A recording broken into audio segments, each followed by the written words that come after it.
L'avantage de la recherche aujourd'hui, c'est que vous pouvez obtenir des copies numériques de toute cette littérature et commencer à rechercher le mot pour le mot pasteur, ancien, évêque, prédicateur ou quels que soient ces mots. Vous pouvez les rechercher et les trouver tous.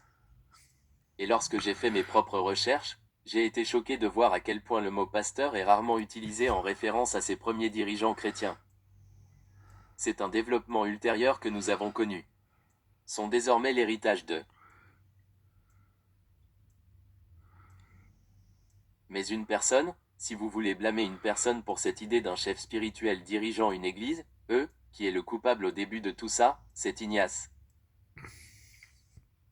Ignace d'Antioche, un évêque d'Antioche, rien de moins, qui a été arrêté quelque part autour de, je ne sais pas, 110 après Jésus-Christ, peut-être 105, quelque part, très tôt.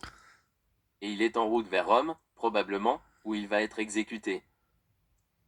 Et il y a plusieurs endroits le long de ce voyage où il s'arrête et il rédige des lettres aux églises chrétiennes de toute la région. Eh bien, il révèle sa perception de l'organisation de l'Église. Et voici l'une des déclarations qu'il fait dans la lettre aux chrétiens de Smyrne. Il dit que personne ne fasse quoi que ce soit qui ait à voir avec l'Église sans l'évêque. Seul l'Eucharistie qui est sous l'autorité de l'évêque ou de celui qu'il désigne lui-même doit être considéré comme valide. Waouh! Donc maintenant, vous ne pouvez même pas avoir la Sainte Seine sans l'approbation d'un évêque. Intéressant. Ce n'est pas tout ce qu'Ignace dit. Il a plusieurs déclarations, je vais juste vous en partager quelques-unes. Dans sa lettre à Polycarpe, il dit « Prêtez attention à l'évêque afin que Dieu vous prête attention. » Waouh! L'évêque a vraiment acquis beaucoup de pouvoir dans l'esprit d'Ignace et à son époque. Il dit dans sa lettre aux Éphésiens « Il est donc évident que nous devons considérer l'évêque comme le Seigneur lui-même. » Waouh! Le pouvoir et le prestige de ces types ont déjà grimpé en flèche au début du IIe siècle. Et puis une autre déclaration, cela ne vient pas d'Ignace. Cela vient quelques générations plus tard, probablement à la fin du IVe siècle, vers 390. Là, l'évêque est considéré comme le médiateur entre Dieu et vous. Et oubliez Jésus. Vous n'avez plus besoin de lui comme médiateur, car l'évêque est le médiateur, et il est. C'est une citation d'ailleurs. C'est une citation de la littérature chrétienne. Il est le suivant après Dieu, votre Dieu terrestre. Mon Dieu, comme les choses ont changé en relativement peu de temps. Mais cette focalisation sur la seule personne qui dirige le spectacle et qui a toute l'autorité et le pouvoir, au point d'être considéré comme Dieu, le médiateur entre le peuple et Dieu, ouah, les choses ont beaucoup changé. Ce qui me surprend un peu, c'est qu'on pourrait penser que lorsque Martin Luther est arrivé en 1517 et a martelé sa thèse de 95 sur la porte de l'église du château de Wittenberg, il a tout changé. Eh bien, il n'a pas vraiment changé grand-chose à la structure de gouvernance de l'Église. Il n'y avait toujours qu'une seule personne et il l'appelait toujours prêtre dans de nombreux cas. Le seul pasteur qui dirigeait l'Église et avait toute l'autorité. Et à ce jour, la plupart des chrétiens protestants conservent encore ce modèle de gouvernance de l'Église qui considère le pasteur comme le responsable, qui enseigne et prêche. C'est la seule personne qualifiée pour enseigner à qui que ce soit. Mais toute cette pensée qui a envahi notre mentalité moderne concernant la gouvernance de l'Église est, je pense, une violation d'un enseignement fondamental de Jésus lorsqu'il a fait asseoir les disciples en face de lui.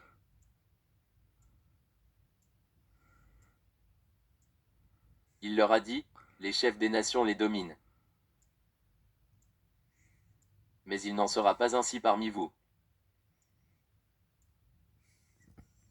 Quiconque veut devenir célèbre parmi vous sera votre serviteur, comme le Fils de l'homme est venu, non pour être servi, mais pour servir.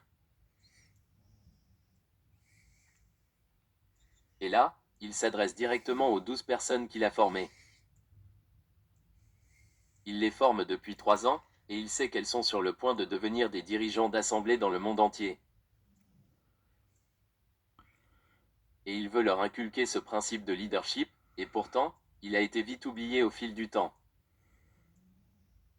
Le Fils de l'homme n'est pas venu pour être servi, mais pour servir. Mais qu'est-il arrivé aujourd'hui? Alors, comment cela s'est-il produit? Pourquoi le christianisme a-t-il si rapidement évolué vers cette structure d'évêque dominant, cette structure de pasteur dominant? Eh bien, je pense que les problèmes d'ego et de sacralisation étaient à blâmer et ont rapidement déformé le rôle de ces anciens bergers au 1er siècle. Laissez-moi revenir en arrière une seconde. Il est intéressant que Jésus, il ne va pas me laisser revenir en arrière.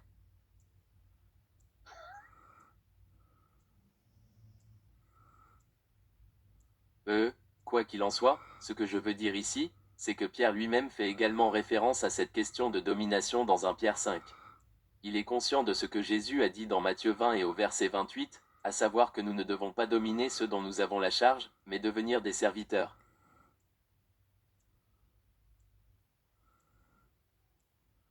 Donc, les 4 principales conclusions du Nouveau Testament que je résume ici maintenant sont qu'il y avait une pluralité d'anciens bergers en charge de chaque congrégation.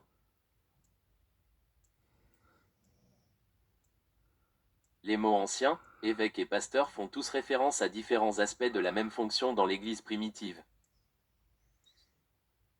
Troisièmement, le lieu de rassemblement était leur lieu de travail. Lorsque la congrégation se réunissait et commençait son assemblée, alors que beaucoup de gens parlaient, c'était là que les anciens se mettaient au travail. Ils parlaient aussi un peu, mais ils jouaient également un rôle en surveillant ce qui était dit, en s'assurant que c'était dit avec gentillesse, douceur et précision. Si quelqu'un sortait du droit chemin, c'était l'ancien qui le corrigeait gentiment et le ramenait dans le droit chemin. Et quatrièmement, l'enseignement était un objectif essentiel des anciens au 1er siècle. Maintenant, si vous y prêtez attention, vous vous rendez compte que je ne connais pas vraiment d'église officielle aujourd'hui qui reflète cette pratique de ce qui se passait au 1er siècle.